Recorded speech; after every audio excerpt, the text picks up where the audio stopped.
Hi, and welcome to the Fix Your Gut podcast. My name is Jason Hooper, and as always, we're here with John Brisson. Hope everybody's doing well. Today, I thought we'd just do a rundown of some common supplements, talk about basic supplements, nothing too crazy, why somebody might want to take a supplement or not take a supplement, and kind of how to build your daily supplement regimen. So in no particular order, I'd like to start with vitamin D. There are a few different types of vitamin D out there that you can find, but probably if you're going to supplement with vitamin D, the best one is vitamin D3, which you can get from a couple different ways. It used to be you could only get it from lanolin, which is from sheep. And it's an interesting thing because sheep have thick wool, so how do they get vitamin D? When they don't have any skin exposure to the sun? Well, they get it through their wool, and then they lick themselves to clean themselves, and they get vitamin D3 supplementally that way, sort of. And so, what they do is when they shear a sheep, they take the lanolin off of the wool, and they make vitamin D3 supplements from it. And now they have a vitamin D3 that they can make now that has caffesterol, which is the active D3 component that they can make using yeast and mushrooms.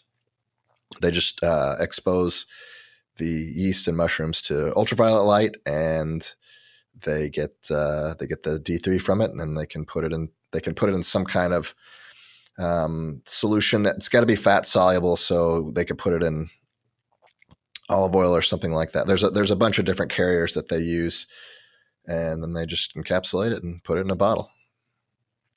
So what about vitamin D2, what they used to use, ergot calciferol? Why don't we recommend that, Jason? Well, you'll find this in a lot of different places. If you're getting like a cereal bar or a breakfast cereal or something like that. Actually, I saw a poster on a wall when I was walking down the university. I was walking one of the university buildings, and it had this PSA for skin cancer, and it said, "Hey, don't ever go out in the sun because you'll get skin cancer. You can get plenty of vitamin D from your breakfast cereal." It's like, okay, so.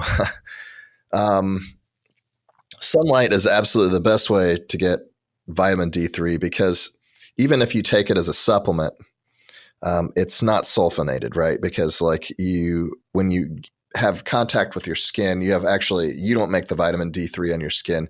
Your skin doesn't make it either. It's the microorganisms on your skin, when they're exposed to light, they start making it. So you get the best form of it through sun exposure. But this vitamin D2 stuff is just not available. Doesn't convert as well. In fact, a lot of it's been shown to actually have negative health consequences. I saw a couple of studies that show that it increases cancer risk, whereas D3 decreases your cancer risk. And so, you're starting to see these kids who are never letting they don't go play outside or whatever. They stay indoors all the time, and they're getting all of their vitamin D from the D2 form of vitamin D, and they're starting to get rickets disease. So what's rickets disease, John? Oh, rickets simply is a lack of vitamin D. It's a lack of vitamin D, either ingestion or vitamin D internal production. Leads to bone problems. Yeah, strange for a 6-year-old to get, wouldn't you say? Very much so in our modern world, yes. But if you're not letting them play outside and you're feeding them a bunch of D2, then yeah, it's possible to get rickets disease. And rickets disease is coming back in little kids, which is terrifying. I would say terrifying, but it's definitely not good. Another thing that's coming back is scurvy, which is kind of weird. Scurvy. All right, we'll move on. We'll move on to vitamin C. That's the lack of vitamin C. Well, yeah. I just wanted to bring it up just because of at this point, we'll come back to vitamin C later. But it's there's some other places where we're getting some nutrient deficiencies that are causing these weird diseases that scurvy is usually only people getting scurvy are these sailors that are out at sea and don't have access to fresh fruit. So Yeah, it's a weird thing that these like older nutritional deficiencies are coming up in modern society. So what Would you about? say rickets is coming up because people aren't getting sun and the UVB, which is induced for vitamin D production? Hmm. Because our skin, to my knowledge, I thought our skin does make some vitamin D outside of our skin microbiome because isn't it 7 hydroxy cholesterol is that's in our skin when touched by ultraviolet B light is converted into 7 dehydrocholesterol, cholesterol, right? When combined with UVB radiation, it starts the production of vitamin D, and within our skin that eventually, I think it goes to our liver. Mhm. Isn't that, that's how it's done, right? That is a process. If you expose the 7 hydroxycaffeocerol, like if you expose the cholesterol to UV light, it can there's a process called attenuation, where um, the energy from the radiation changes the cholesterol molecule, turning it into caffeocerol. Now, the I'm sorry, it's yeah. So the process is possible, but there's a lot of chemical processes that are possible within the body. They're just not efficient, and they're not quick. So what helps to make these processes more effective, and that's enzymes. Okay, so enzymes are a game changer for biosynthetic, uh, biosynthesis of certain compounds. So if you have a microorganism that has an enzyme that does that conversion, happens a lot easier than direct attenuation, because there's when you have UV light or just any kind of electromagnetic radiation that it interacts with matter, there's a few different possibilities for what can happen. It can just get hotter. Like it can attenuate that way. It can pass through. It can reflect off of. I mean, there's a lot of different things that could happen. So when you start looking at, well, what's likely to happen, what's going to be the rate, and how much cholesterol is actually in the skin tissue that's going to be converting, and how much vitamin D3 do we need? You start looking at the microbiome, and you're like, okay, that's how it goes. It's the same thing that in the gut we used to start looking at, like serotonin production. We're looking at, oh, well, that's you got to get a bunch of L-tryptophan. You got to get them all together and make 5-HTP and then convert it to serotonin. Well, that's a big process. Like, how's that really even happening in the brain? And then we started looking at the gut, and we're like, oh, I see now. There's tons of microorganisms in the gut that make serotonin, so that we don't have to. So having a healthy gut actually improves your mood. It's the same thing with the skin. Having a good microbiome on the skin is going to help you be healthy, because it's. But Jason, hold on. That's a common misconception. I gotta call you out on that one. Serotonin does not cross the blood-brain barrier. So the serotonin that's produced by our gut microbiome is primarily used in the gut microbiome in and of itself. And even our enterochromaffin cells that produce serotonin within the gut lining, that's all for vagus nerve activation and motility of the migrating motor complex. So that serotonin does not cross the blood-brain barrier. That's now, you could say, through interaction of a happy motility, happy migrating motor complex, and a happy vagus nerve, that can calm and cause less anxiety and less depression. And yes, by that effect, from the enterochromaffin cells producing serotonin, and our microbiome producing serotonin, and its effect on the vagus nerve, yes, I agree with you on that. But as far as the serotonin crossing the blood-brain barrier, that's a problem misconception. It does not. Only 5-HTP and L-tryptophan can cross the blood-brain barrier. It's true. The same people make the same argument about GABA, and they say, GABA doesn't cross the blood-brain barrier either. But if anybody has taken a GABA supplement before, that you can take it and start feeling the effects pretty quickly. So then we say, well, what's happening here?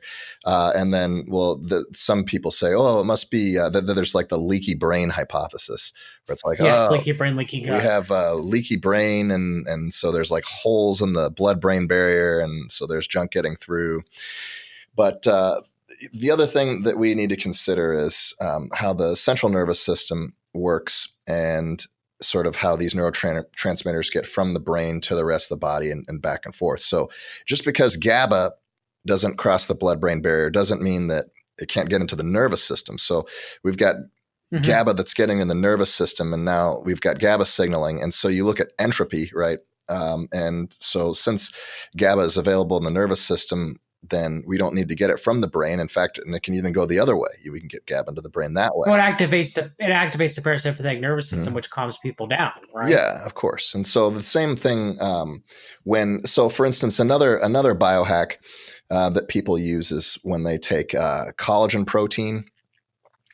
And collagen protein is an incomplete protein source, right? It's missing one of the essential amino acids, and the amino acid that's missing is tryptophan, right? So what can happen is if you take any sort of tryptophan type supplement, which is normally completely water insoluble. So if you try to dissolve tryptophan in water or 5-HTP in water or serotonin in water, like you can put it in a blender for 100 years and try to stir it up. It's never going to dissolve. It's just going to keep floating back up to the top. So the interesting thing is when you make a solution of collagen, which is water soluble because it has different amino acids that are ionically charged and some that have side chains that are more hydrophilic or allowed to be dissolved in water. It can suck up it allows the solution to suck up the tryptophan molecule.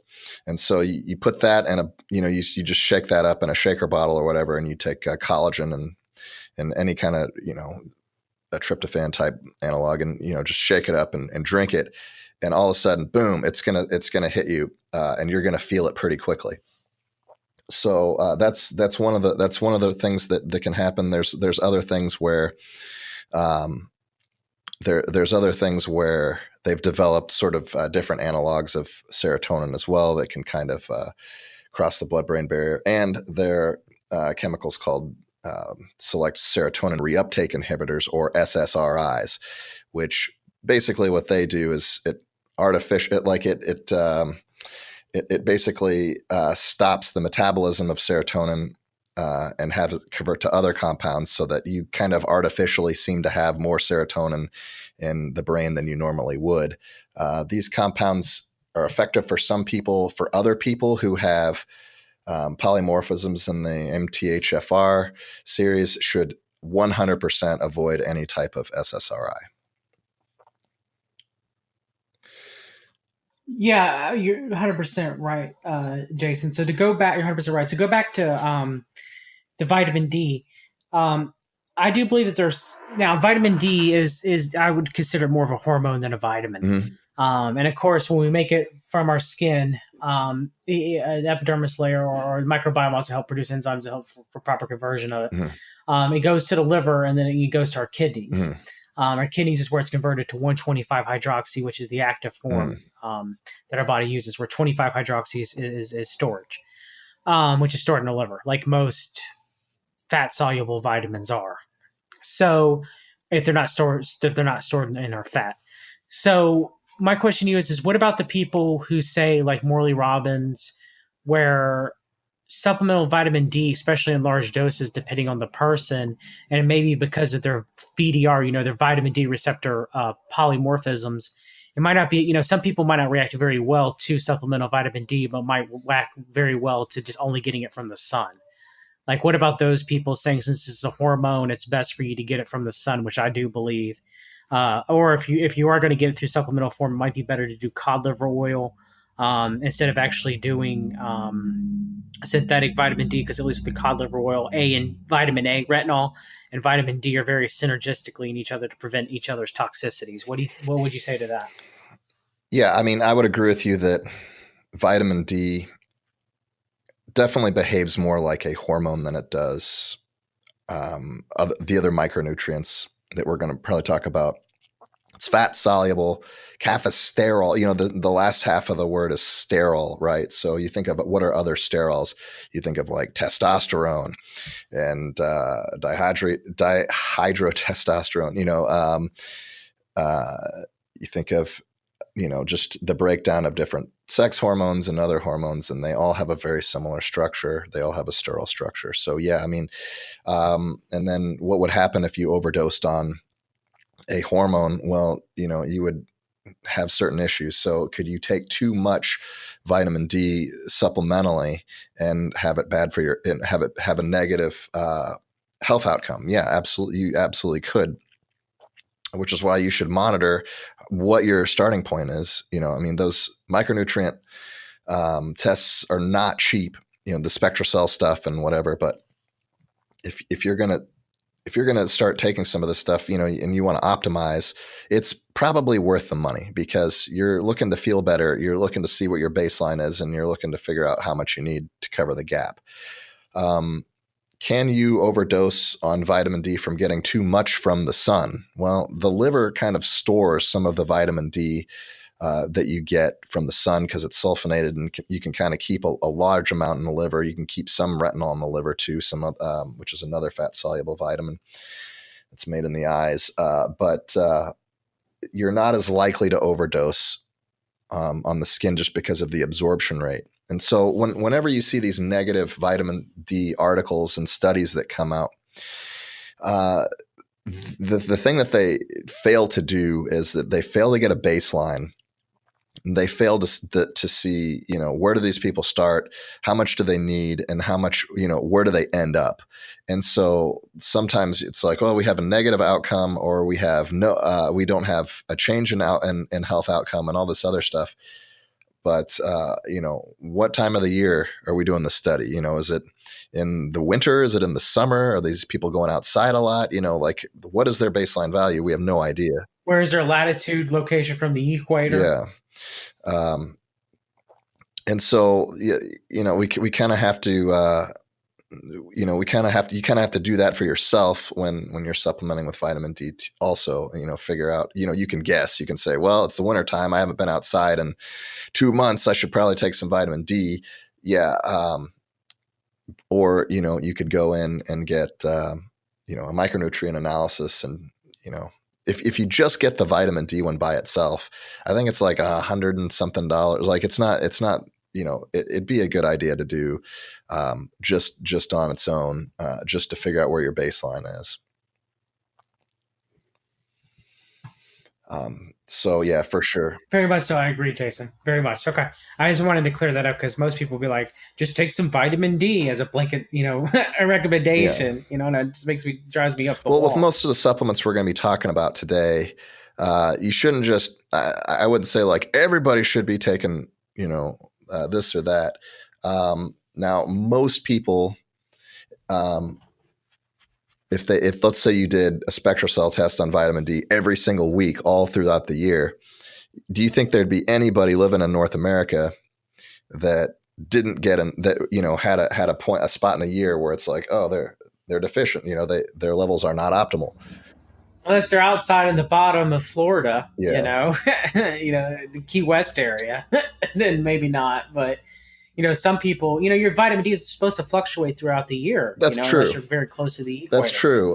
There was a colleague of mine that had that had a similar thought on that and said maybe we're not supposed to have as much vitamin D in the wintertime as we do in the summertime. But here's the other thing is that your liver will store vitamin D, and you should be able to get through, like I don't know, like in caveman days or whatever, Paleolithic era, we could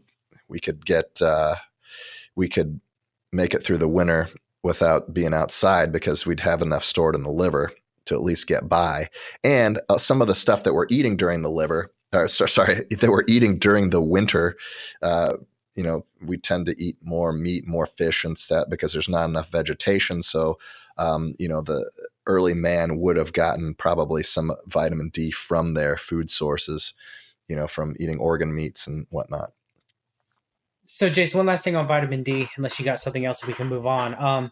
What about people who I've seen? It's very common with people with autoimmune conditions or people with severe gut dysbiosis, where their hydroxy vitamin D is very low, but their 125 hydroxy is very high when tested, showing that they're burning through all the vitamin D. And it can be very difficult for those people to try to supplement with vitamin D or get enough from the sun without correcting the dysbiosis, or without correcting their health and their lifestyle, for it to be able to make that difference. What about that? Because there's studies to show that. Yeah, absolutely. And I would say for those people, they're probably going to want to try to get more from the sun, get that sulfonated um, version of vitamin D3 through ultraviolet interaction, as opposed to the supplemental form, because you're going to have that. You're going to be able to bistep the first 17 alka pass through the liver, and you're going to be able to convert quicker, which is clearly what's needed in those cases. But everything is rate regulated. And so if you're not getting enough supplementally through oral form or through sunlight to make up for your deficiency, you're just going to have to correct the dysbiosis. I mean, you're going to have to solve that problem. Otherwise, you're just going to always be unhealthy. I mean, you can try to get by just throwing as much vitamin D at it as possible. But having the difference in the converted, and that can cause its own autoimmune issues, sure. by activating the immune system too Yeah, strongly. absolutely. If you have a conversion rate, like if the difference, like in the Gibbs free energy between the converted and the non-converted forms of D3, like that is a problem in and of itself. So, yeah, you just got to you just have to tackle the source of the problem and not try to just be like, well, I'm deficient, I better just start chugging vitamin D3. Like, no, don't do that. Yeah, you need to definitely work with your healthcare professional, or contact Jason and I for coaching.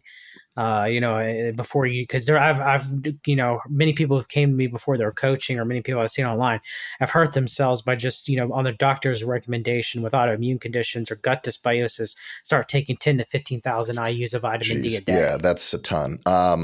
If you take too much vitamin D and you overload your system with it in your liver, you will feel terrible. And you will feel terrible for a long time because it's not a water soluble vitamin. Some of these other nutrients that we're going to talk about today, they're water soluble. And a lot of them, they're regulated through osmosis. When we take oral forms of magnesium, vitamin C, or whatever, if you take too much, it creates osmosis in the gut flushes it out. You don't absorb it. So with vitamin D, it stays in your system until you use it, basically, because it's fat soluble. So you have to it's an important nutrient to take. That's why we introduced it at the top of the show. But you got to be careful with it, because you will feel worse than if you have an overdose than if you just had a deficiency. So get yourself a baseline and figure out how much you need, and don't monkey around with it. All right. Next nutrient. One last thing too, I want to say, Jason. Hold on. One last thing is, if you're going to take large amounts or large doses, do it under supervision.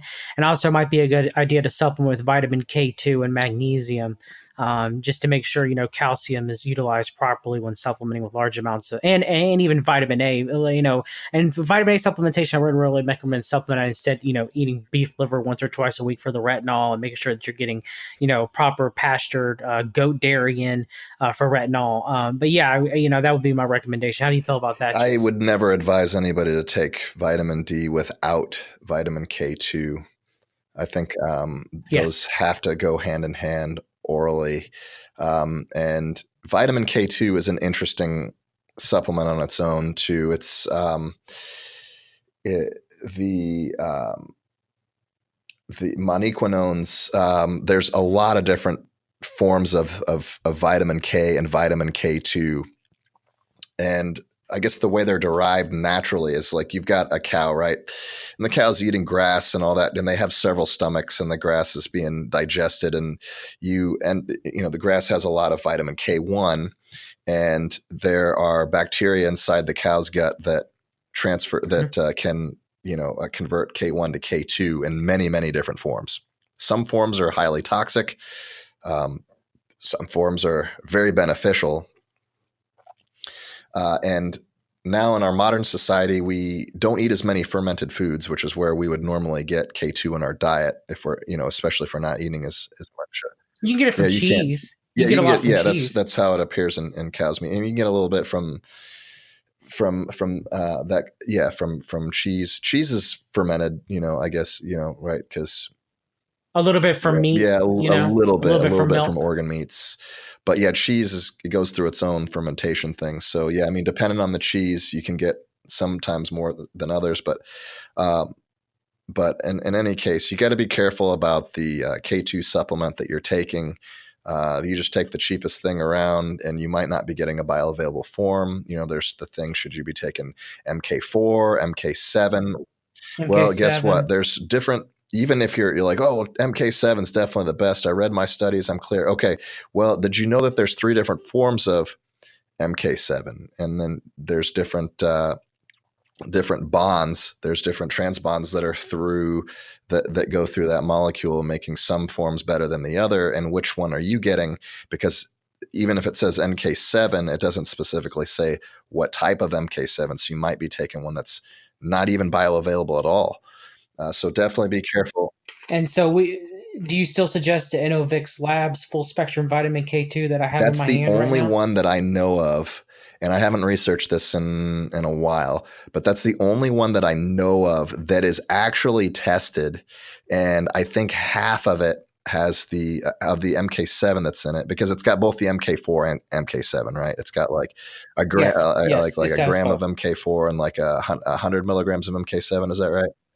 A half a gram of Okay, okay. MK4 and 100 micrograms of Oh, okay, okay, okay. MK7. A half a milligram, right? A half a milligram of MK4 and Okay, 100 okay, okay, micrograms of okay. So I was MK7. off by a factor of 1,000.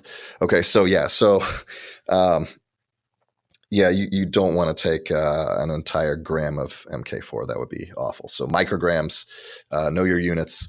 Anyway, yeah, it's the only one that I know of that's been tested. Half of the MK7 is the preferred form. The other half is not. So that's the only one that I know of that's been tested and actually has any of the bioavailable forms. So that's the one I And it's the recommend. one we suggest to fix your gut, and I take Yeah, it I myself. take it too. Sometimes I'm not taking it right now, when I'm taking vitamin D, probably during the winter, if I'm inside a lot, I'll be taking more. But yeah, definitely want to stack those together. You also talked about magnesium. Magnesium is also a micronutrient that most people probably don't get enough of. Yes. It's one that you also. I would say 80 to 90% of Americans are deficient in it. Oh, Would you say that, yeah, yeah, Jason? yeah. Yeah, definitely closer to 90% than 80% for sure. I mean, unless you're doing like kale shakes twice a day. I mean, I just don't see how you're getting. Yeah, I did the math of how much it would take from your diet a day just to get 400, just a bare minimum of 400 micro milligrams of magnesium, and you would have to eat like a half a cup of brown rice and 4 to 8 ounces of dark chocolate and 1 cup of spinach just to get enough. Like, no one's I doing mean, it's doable. It's doable that. for So sure. But yeah, but on a daily you know, basis, it can become quite well, much. just So like um, with the vitamin D3, though, just because we're saying, oh, look at all these people who are deficient, doesn't mean you need to go straight to CVS or wherever and just buy a bunch of magnesium and start throwing it down, right? Because you got to be careful with this stuff too. Because with the minerals, and we'll talk about this more with B vitamins later too. The ratio of minerals that are in your body are very important. So if you load up on magnesium and then you're not getting enough calcium, again, it can make your health worse. or Yeah, yeah, it can sodium. make your health worse than if you just didn't um, take any at all. So Yeah, you got to make sure that you balance your minerals. It's all about mineral rebalancing. Now, I do recommend magnesium. It was one of the biggest game changers in my health. I was very deficient in it. And it does many things. It's important for, I think, over 325 enzyme reactions in the body, and it's very important for activation of the parasympathetic nervous system. And stress can burn up magnesium storage. It's very important electrolyte for the body to help with proper conduction of the heart. Many people with suffering from AFib or many other types of arrhythmias, magnesium deficiency can contribute to that. It's like magnesium deficiency might be the main cause for sudden cardiac arrest that happens during exercise. So, among other electrolytes that a person can be deficient in if they're exercising, if there's any also genetic or uh, in, what's the name we're looking for when you're an infant, when you're born with a congenital issue that could lead to sudden cardiac arrest too. But yeah, I mean, magnesium is something that many people, if you want to make sure that you're getting enough dairy or calcium, good pastured goat dairy or eating sardines, which are the bones are a good source of good calcium when you're taking magnesium, because you don't want your calcium magnesium to become imbalanced, because all of those are electrolytes for the heart: calcium, magnesium, sodium, potassium, and phosphorus. Yeah, if you look at magnesium on the periodic table, it's element 12, and then you look at calcium, element 20. They're in the same, is that row or column? I always get that confused. It's which one goes up and down? Is that a row or a column? That would be Would be a column. So they're the that same. would be a column. Yeah, they're in the same column, which means they have the same ionic charge, right? So the way the body works is like we have to balance those minerals that are in the same column, right? Column. Yeah. If one gets out of whack, then the other one, it can mess up our health. Most people have a lot more dietary calcium than they have magnesium. Yeah, for example, sodium and potassium are 3 and 4 in column 11 and 19 on the periodic table. Calcium and magnesium are 12 and 20. Those are your main electrolytes. Of course, phosphorus is also electrolyte too that many people are unaware of. But yeah, those are the main 5 or the main electrolytes within the human body that help with muscular conduction, and of course, our heart requires those. But yeah, so if those get out of whack, and if you're ingesting any of those from that column too, like if you take a whole bunch of lithium, that's going to start causing sodium and potassium issues, is it not? Yeah, Jason? for sure it will. Yeah. I mean, that can, if those get too far out of whack, if the sodium and potassium get too far out of whack, then you could have a heart attack if your potassium gets too high. Because everybody's like, oh, don't have too much sodium because your blood pressure and whatever. And so, like, especially with potassium chloride, if you take too much potassium chloride, that would be. Or if you're taking ACE inhibitors that cause your body to retain potassium, and you're also taking diuretic that retains potassium to get your blood pressure low, and you're told not to take a lot of salt, that can easily cause arrhythmia issues. For sure. You could kill yourself. I mean, don't mess around with that. Just don't take potassium chloride. Don't do it. It's dangerous. Take a chelate. Yeah. Speaking of chelates, we'll get back to magnesium. So there's a lot of different. You can take magnesium chloride. They'll sell you some of that. The cheapest form of magnesium that they'll sell you is probably magnesium oxide, which is the easiest to make. And it's also pretty much the worst form of magnesium. If you see a supplement, works very well as an osmotic laxative. You crap a majority of it out, do you not? Yeah, you definitely do. I mean, it's like magnesium rust, basically. I mean, it's not really what you want. Now, the exception here is going to be in what's that like tea that they sell where you pour it in hot water and it fizzes up? Natural Calm. That's magnesium citrate. Here's the deal. I might be remembering this wrong because I don't take Natural Calm, obviously, but I think it is magnesium oxide with citric acid separately. And when you mix it up in hot water, you have a chemical reaction to where it forms magnesium citrate, and the oxygen It's not magnesium oxide; it's magnesium carbonate. Okay. Okay.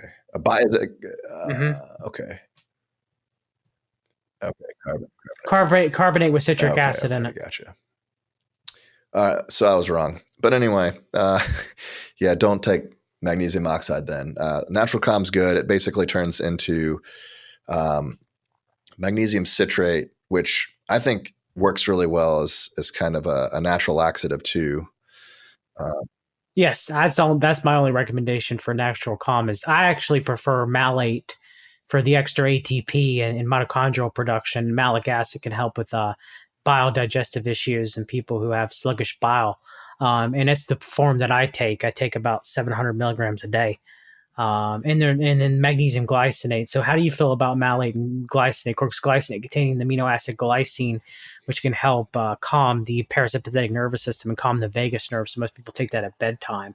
How do you feel about those two I forms, think Jason? that first of all, um, you probably want to take magnesium with food and not on an empty stomach.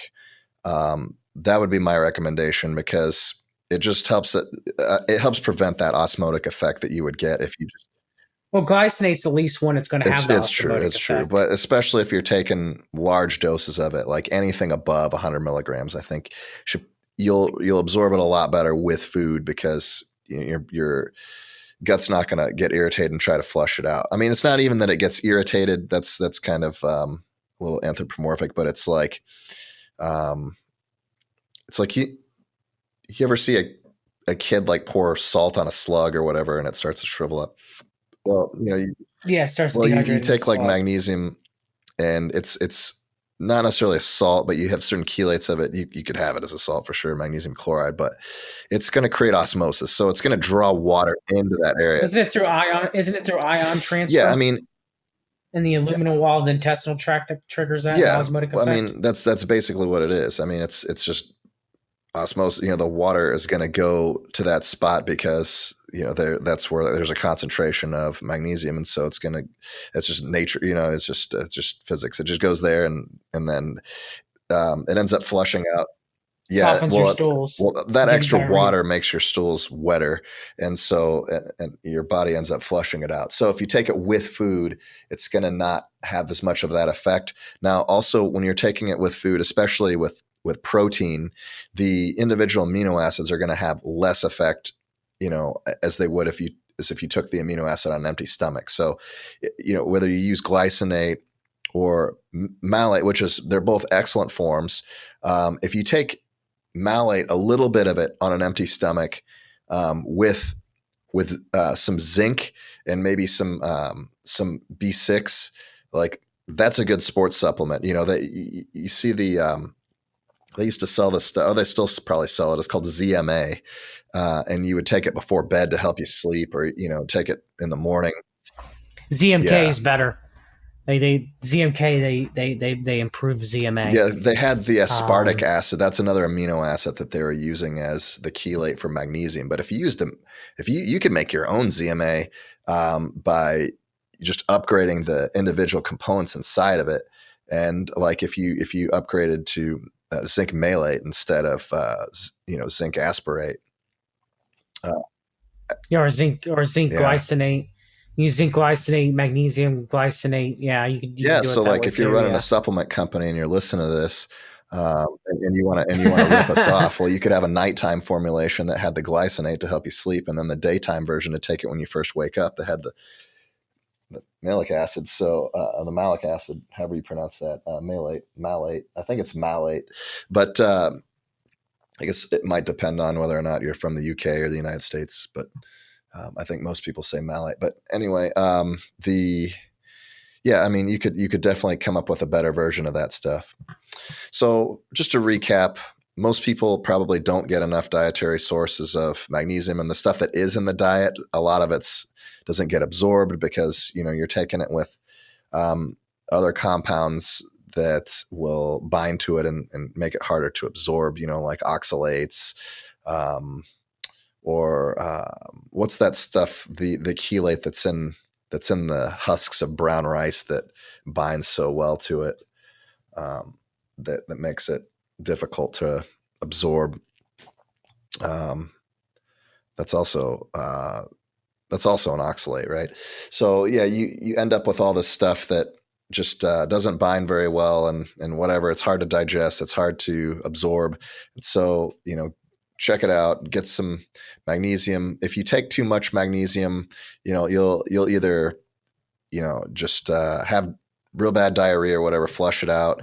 It doesn't stay in your system nearly as long as D3, so the risk of taking too much is not nearly as high. But if you if you supplement with it too much for too long, you have this prolonged effect of this imbalance in your magnesium to calcium ratio. You're probably not going to feel great. It's probably going to make your health worse. So again, you might want to do one of the SpectraCell tests. There are magnesium tests that you can get. So check it out. Go get yourself tested. So next thing we should talk about is B vitamins. And I guess we can include vitamin A in this, although vitamin A is probably its own category. But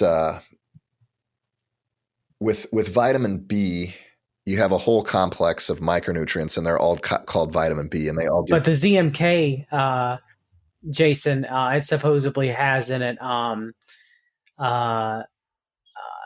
other chelates from the Krebs cycle: citrate, fumarate, malate, succinate, alpha ketoglucarate.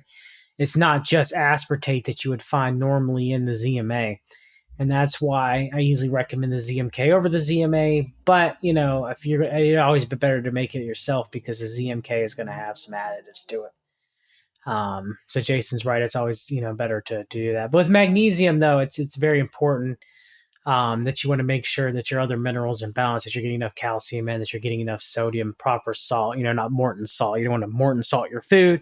You want to put, nice, healthy, natural salt like Celtic sea salt or real salt from Utah on your food when you're taking in magnesium. And if you're taking magnesium in and you have to use the bathroom a lot, then it's probably not a good idea to to take so much magnesium. You probably want to cut it back. But glycinate is the least likely to have an osmotic effect to make you have diarrhea.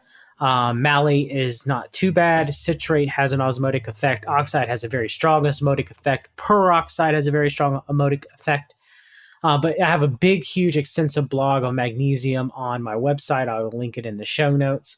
But magnesium, in my opinion, is one of the most important minerals that a person should take, that many of us lack in our proper forms within our body. There's also a difference between, some people say, well, transdermal magnesium. Well, the studies show about transdermal magnesium, about putting magnesium in on your skin, is it may not be as effective as you take it orally. Because if you think about it, ancient man got most of their magnesium from food, water, through spring water and stuff. It wasn't the magnesium that they get on their skin.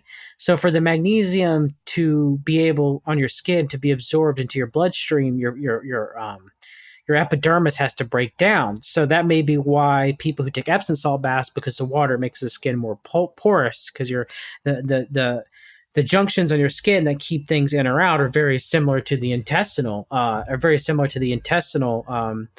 junctions too. So some people say that the junctions on your skin, the reason why transdermal magnesium doesn't work as well unless like you're in a bath, Epsom salt bath, because it breaks the skin epidermis, makes those junctions looser, so the magnesium is able to flow into your bloodstream. So I definitely recommend taking oral magnesium, and I'm pretty sure that Jason would agree with me, instead of taking transdermal magnesium in most cases, right, Jason? Yeah, that's right. It's not fat. Magnesium is not fat soluble, so if you take too much, it's not going to hurt you as bad as if you take too much vitamin D or retinol, other fat soluble nutrients. But if you take it for too much for a long period of time, just have this prolonged effect of having an imbalance with your magnesium to calcium ratios, you're probably not going to feel too good. You're going to start feeling weak, muscle weakness. You're going to feel tired. So I think it's worth getting yourself checked out just to figure out what your baseline is, and how much you need and how much the supplement. So if you do the magnesium blood test, it's good to do magnesium RBC, or red blood cell, because your serum is only like your body is like 1% of your body's total magnesium, and your body does whatever it can to keep that serum level normal. If not, you start having arrhythmic issues with your heart as electrolyte. So if that's low, if your serum is low, you definitely need to supplement with magnesium, hands down.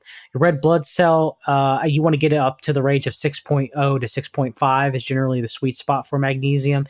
Anything lower than that, generally, you might want to supplement with some. I use a rule of thumb of every 200 milligrams of magnesium a day if you're trying to build up your reserves per 50 pounds or actually per I should say per 100 pounds of body weight. So yeah, that usually you want to get if you want your magnesium test levels tested first, you want to make sure, if your kidneys function is good, because remember, you clear out the excess of these minerals by your kidneys because they're water soluble. You want to go get a magnesium RBC test done. And if it's below 6, if you're around 4 or 3, you're in RBC, you're definitely magnesium deficient. If you're around 5 to 6, you might want to get a little bit more. Just maybe take supplement 200 milligrams a day of malate or glycinate to help maybe get it up to around 6, but 6.5 seems to be the sweet spot. Go ahead, Jason. All right. Yeah, we have, I think, a 4-part series on Fix Your Gut, the website, with magnesium. So definitely check that out. Is it a 4-part or a 3-part? I can't remember. I've combined it all into one blog. It's a one huge blog. It used to be a 5-part series, but it's now one blog, and I'll link it in the show. We also have one on vitamin D as well. Yes. That was one of our earlier blogs. So there's one there for sure. So the next thing I was going to talk about was the B vitamins. And it seems like just about every water-soluble micronutrient they could come up with, except for minerals and vitamin C, for some reason, they decided to all call vitamin B. It's just a wide range of nutrients, and they don't necessarily look anything like each other. They don't necessarily come from any of the same places. And some are, toxic in high doses, like vitamin B6. Well, I would say any of them would be toxic in high doses, but but B6 can be just as much as if you're taking 10 to 20 milligrams on a daily basis for 6 months. It can cause nerve toxicity. Yeah. So unlike the other B vitamins, where that doesn't, you can take 500 milligrams of niacinamide for the rest of your life, and most people won't have any issue. But if you're taking vitamin B6, can lead to a buildup and can lead to nerve toxicity. So you got to be very careful with supplementing vitamin B6. The B3s, there's a lot of different analogs of B3 as well. They even have a cholesterol medication that's an analog of B3 that's, that you can find. Niacin. They're using niacin. And niacin you got to be careful with because of the flush, and it can be damaging to the body in very high doses. Where niacinamide doesn't necessarily have that issue, but you still have to limit the amount of niacinamide. Right. These are water soluble too, just like magnesium. So usually they only stay in your system when you're taking them. They if you overdose, except some like vitamin B6, which can cause nerve damage for a very long time. Vitamin B6 seems to be the weird one. That's kind of like the offshoot of the rest of the B vitamins. Yeah, you can. Even if you overdose on B6, usually you just end up peeing it out. It's usually excreted through the urine in about an hour. But about taking a over prolonged exposure to high doses of B6 can really wreck you. So just be careful. And B6 is very important. It's important for the biosynthesis of serotonin, dopamine, epinephrine, norepinephrine, and GABA, glucose metabolism, lipid metabolism, probably nerve health. It does more, but it's very important. I'm not saying that we shouldn't supplement when you're deficient. You have to be very careful with B6. You have to pay attention because it can cause one thing that can mitigate your risk when supplementing with B vitamins is if you take a complex, because it's kind of like amino acids. If you take them by themselves, they tend to without other protein sources, they tend to have sort of a medicinal effect. If you take B vitamins individually without taking them as a complex, then they can have more of a medicinal effect. If you're taking a complex of B vitamins, then you're getting then you lower your risk quite a bit because you're getting sort of a blend of them. I definitely, with B vitamins, unless you really know what you're doing and you're working with somebody who is an endocrinologist or somebody who's knows human metabolism inside and out and says this is an issue for you. We're using this as part of a protocol. We're monitoring you. I wouldn't take individual B vitamins. I would take a complex. I'd say some of them are safer to take than others individually, like vitamin B5, pantothenic acid seems to be relatively safe to be taken on its own. But I mean, in B12, um, but I mean, there's certain like B6 I wouldn't take, I wouldn't actually take it frequently, even in a B complex in large doses, just because of the risk of nerve toxicity. But I mean, it does appear in most cases of that nerve toxicity, it is reversible once the B6 is stopped. It does take some time though. But I mean, all the B vitamins have their own individual uses and when they should be used. But for most people, I agree with Jason that they should be taken in a B complex form. I will say people who are prone to over methylation, like myself, tend to not to do very well with many B vitamin complexes. Because it can worsen over methylation. People with under methylation seem to do very well with a lot of the methylated Bs, methylcobalamin, methylfolate. But so you need people need to be careful with that, depending on what side part of the methylation cycle that they're on. If you're taking a B vitamin, it starts giving you really bad headaches, joint pain, anxiety, depression, the things that B vitamins are supposed to relieve, then you're probably an overmethylator. Yeah, methylfolate especially. If you're an overmethylator and you're taking methylfolate, that's probably not good. So who is an overmethylator, and what are we talking about? So there's like an entire cascade of genetics and the MTHFR pathways, and it has to do with COMT, catch-all methyltransferase, MTRR, yeah. all of those. So you can take a basic test, an MTHFR test, and figure out what's going on. Now, 23andMe has decided that your methylation status doesn't matter. And they have this whole blog about it on their website. And so if you did 23andMe and you're looking for information on your methylation status, you can still get it. You just can't get it from 23andMe because they don't seem to care. So what you need to do is you need to take your raw data. You can request your raw data from 23andMe and they'll email it to you. And then you can run it through an MTHFR calculator and they can show you what's going on. If you have any polymorphisms, what the implication of that is, where it is. Do you have a save? Do you have, what's going on? So I sort of agree with 23andMe to an extent where I think that some health practitioners kind of blow up methylation a little bit more than they probably should. But there's a lot of data on there that would suggest that if, given your methylation status. Yeah, there's a lot of data that methylation matters. Like I understand, like you're saying, it's probably overblown, but there's a lot of data that methylation, COMT, for example, COMT, catch-all methyltransferase, is the enzyme that breaks down catecholamines like dopamine and epinephrine and norepinephrine. So if you have less of that enzyme being encoded, you have more of a chance, like someone like me, to be more prone to anxiety when we take supplements that can inhibit the production of an enzyme. So, methylation and knowing of certain enzymes that deal with methylation, whether it's COMT, MTRR, or MTHFR, is very important. Now, the thing is you can't obsess completely over it too.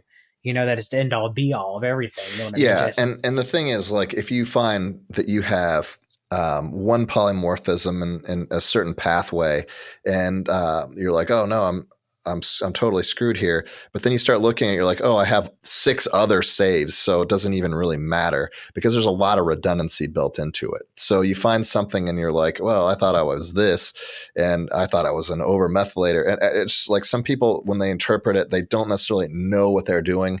And some people have entire blogs devoted to this, and they make it into such a huge deal where it's like, oh no, I've got this problem.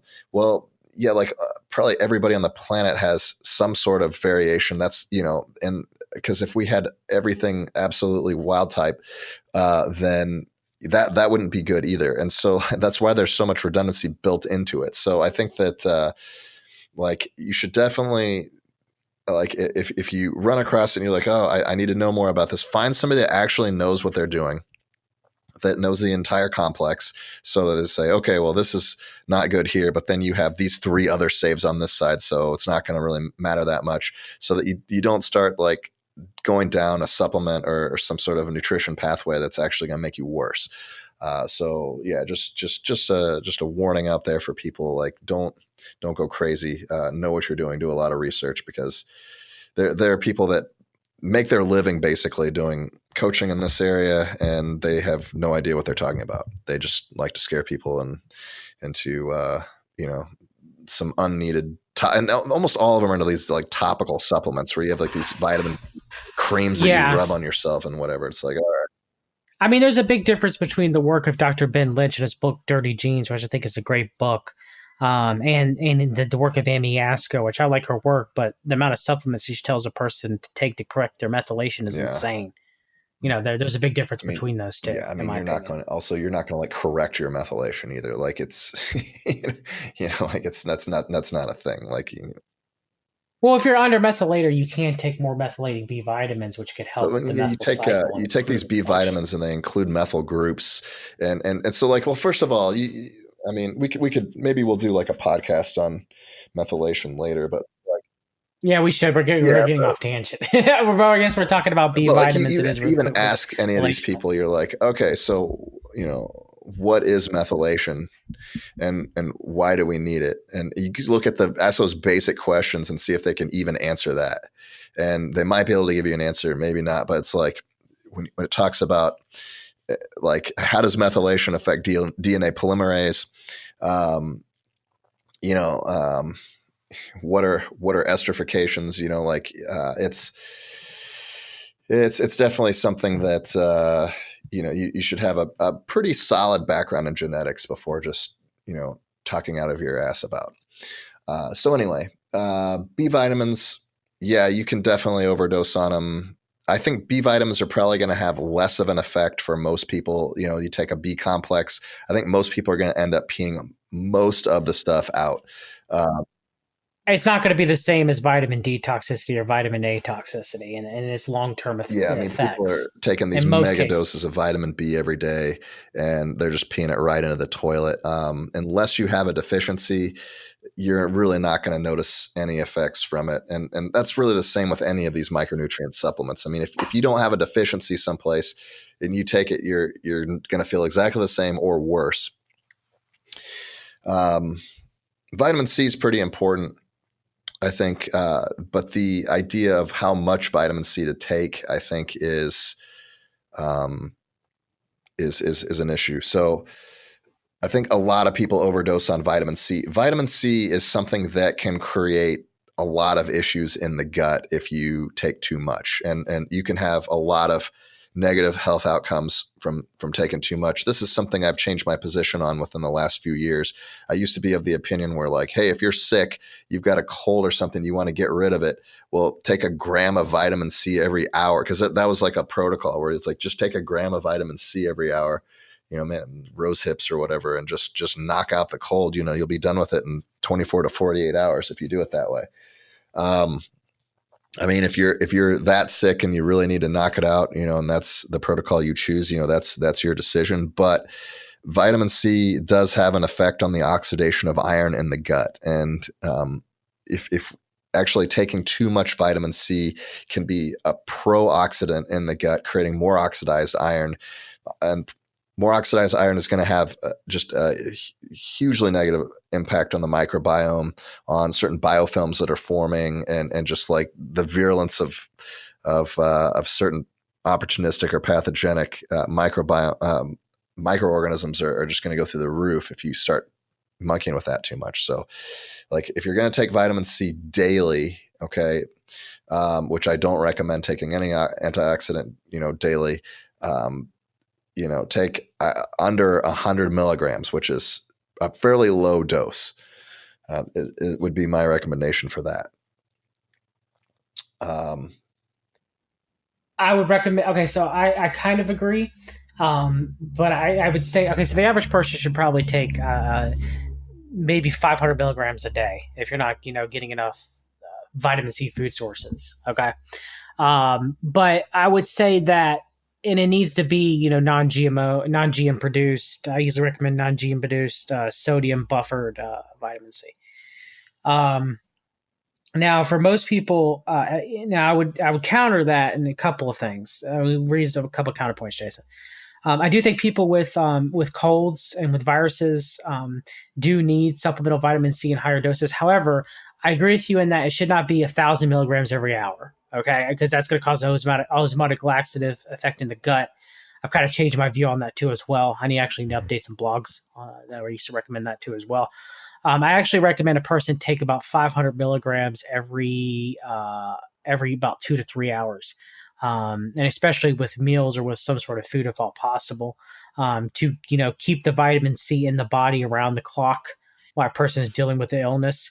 And the same with someone who's had surgery. There's many positive studies that show that, or someone with sepsis. There are many positive studies to show that it's saturating the body with vitamin C properly can help recover from surgery and surgical recovery through collagen production, and can help reduce the complications of sepsis with inflammation. And also, of course, the use of IV vitamin C, which would bypass the gut issues mainly, in cases of cancer or in cases of infection. I would recommend that too. How do you feel about those counterpoints to what you have raised? Do you agree or disagree? I agree that IV vitamin C is going to be an effective protocol for a lot of people if you can get access to it. I've done IV vitamin C, like really high doses of it. It's just absolutely wild. It's like your eyes start. You want to make sure it's Yeah. buffered. You want to make sure it's Yeah. buffered. So like through calcium ascorbate or sodium ascorbate, you can get sodium buffer or calcium buffer. I mean, or whatever. But yeah, they say like there's a danger of it changing your pH, your blood pH, and you die. I've never heard of anybody dying that way before, even with just ascorbic acid. The other thing is, some people say, well, it can also lower your blood sugar. And so if you lower your blood sugar too low, you can go to a coma. So yeah, don't do that either. Just don't like stick yourself and do your own like vitamin C protocol. Yeah, you want to make sure that you might have some glucose. Drink something with glucose or eat something. This isn't something that I just did like in my living room. All right, I was under medical supervision. From there was. You didn't get out your needle, Jason, in your bag, and time to top me up. John, a little I told bit. you not to discuss my bag or my needle on the air. So no, we're not doing that. But I mean, you do see there are benefits for IV vitamin C, right? Yeah, for sure. And bypassing the GI has its benefits. It also has its dangers. So, there you go. The other thing that I would like to just bring up with any sort of antioxidant supplementation is this thing called hormesis, right? So, if you're taking a lot of antioxidants, especially vitamin C, and it's getting through, it's going to help to reduce something called glutathione, which is the body's natural antioxidant. So if you're reducing lots of glutathione, then your body is going to make less glutathione transferase, and it's basically just going to be a wash after a while. So what I recommend is that you. Now, do you mean reduce because vitamin C increases glutathione recycling? Yes, it does.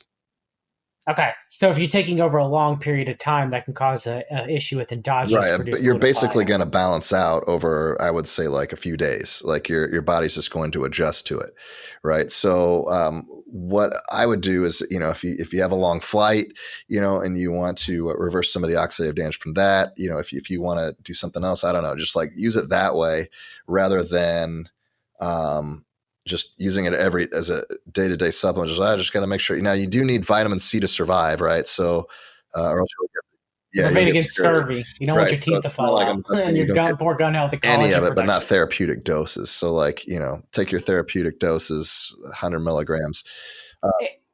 And you never want to take vitamin C around the time you're exercising or hours afterwards, because it will interfere with proper recovery as it being an antioxidant. Like you don't want to take most antioxidants during exercise. They say that too, because of basically after you're done exercising, you get a cascade of inflammatory markers, especially interleukin 6 is a big one. Different cytokines, and then so you take these antioxidants and it they're anti-inflammatory, so it knocks some of that down. So like, oh well, it's going to cancel your workout. You're not going to get the same kind of recovery. And there was a study that I saw recently with resveratrol, with trans-resveratrol, where it's like, yeah, if you take that anywhere around your workout, you're not going to get any gains. Okay, so no, I'm going to say false on that for most people, unless you're like, what is it, IBF? Like, what's the bodybuilding league that they have? Is that IBF?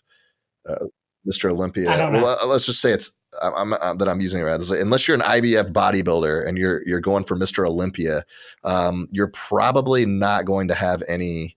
It's probably not going to limit your gains to a an observable amount. Okay.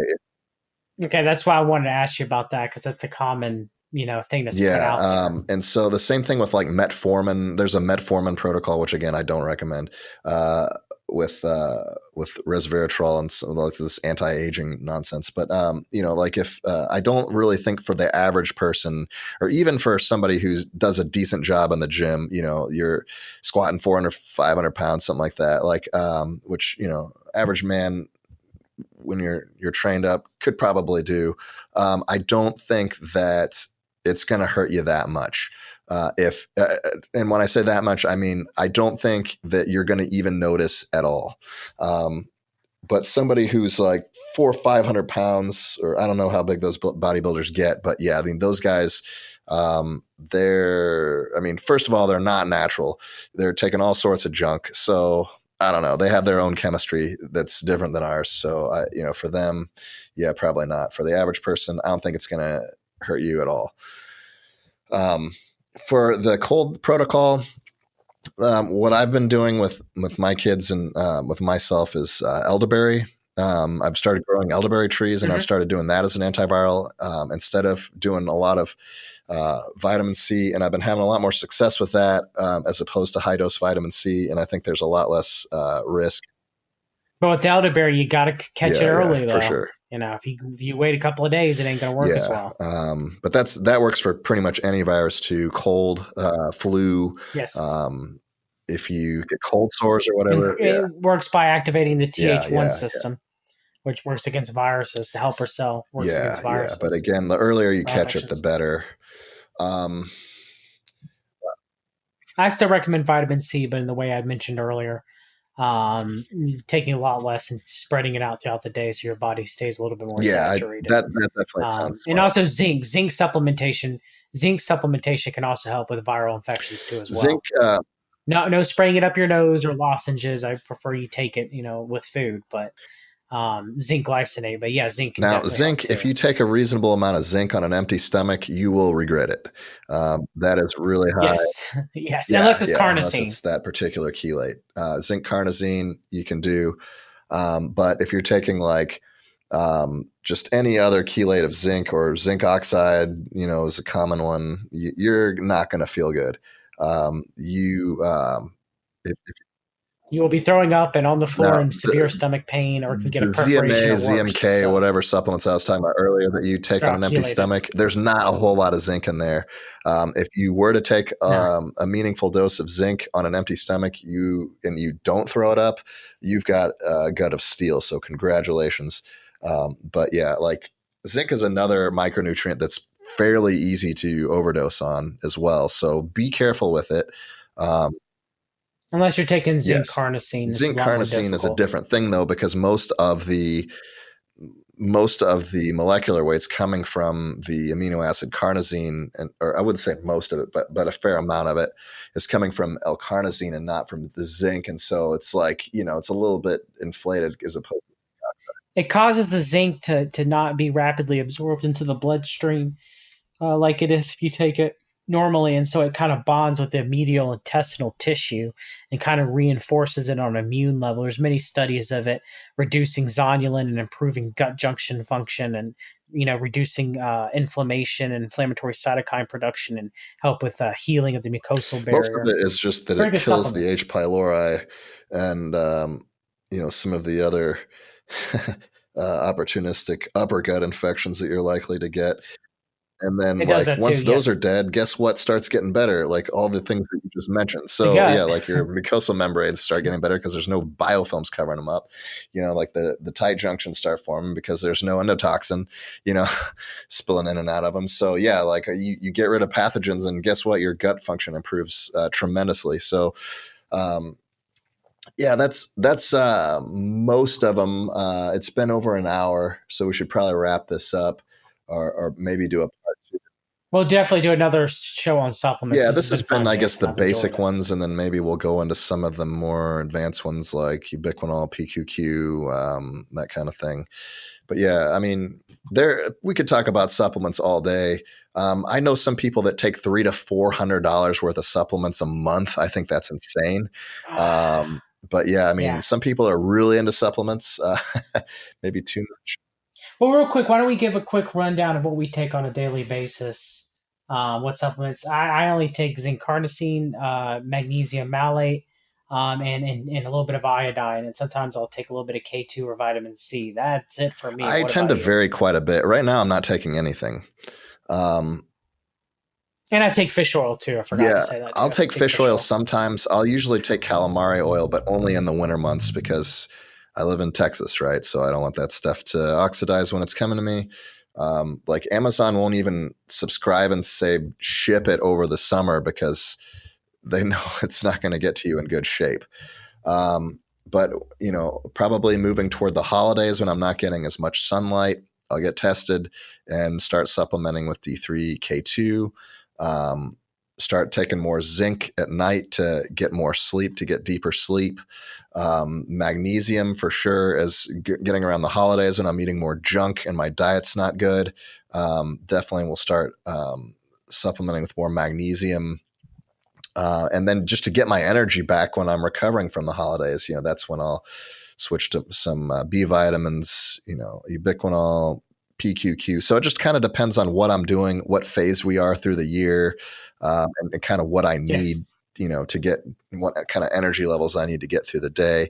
I think that like that's one benefit of having a coach is that you can have somebody kind of look at what you're doing and say that's way too much, or hey, we could get your energy levels maybe a little higher if you did this or that. Just kind of looking at your supplement stuff. I know John does a lot of supplement coaching and stuff just to get people working, working a little better. Get Yeah, their get gut get your working. gut working and just Yeah. whatever, get your life working, and that's A lot of it's environmental and lifestyle too. You know what I mean? I mean, how many of us? I mean, I don't, but how many of us, stay up late and stare at our phone screens all the time before we go to bed and get hardly any sun yeah. during the day? Lifestyle makes a lot of it too. You know what I Right. mean? Absolutely. But, that's probably one of the more frequent emails that I'll get from clients that are just be like, hey, can you review my supplement list? And they'll just want like a Yeah, one me shot too. coaching session where it's like, they buy an hour of my time and they just want me to evaluate the stuff and kind of walk them through what they're doing and what they could do. But guess what? Guess how many of these clients, and I don't mean to call anybody out, I'm not going to call anybody out individually, but guess how many of them have actually done any sort of testing to see what their baseline is? Yeah, Very none, few. none of them. So that's something that I'll probably tell people too. It's like, hey, let's get a baseline and see where we're at. And still, even with that recommendation, very few of them do. They're like, I'm just gonna play the roulette wheel. It's like, I don't recommend that, or whatever. So supplements, they are to supplement a healthy diet and a healthy lifestyle. They are to get you back on Yes. track if you have deficiencies. I don't think that they're going to, if you don't have a deficiency, I don't think that putting more into your system is going to really do anything for you. So, during the winter months when my garden's shutting down and I don't have as much magnesium coming out of, from the plants that I eat, if I'm switching to the grocery store stuff, which, let's get real, the soil is getting worse and worse every year, and we're getting less and less nutrients out of our food from the grocery store. If you're not gardening yourself, you're probably going to get some nutrition deficiencies. So I definitely recommend to start a little garden. But get yourself tested, figure out where your levels are. If you need some help, if you need some coaching, we're here for you at fixyourgut.com. So I hope everybody has a great week and stay healthy. Take care.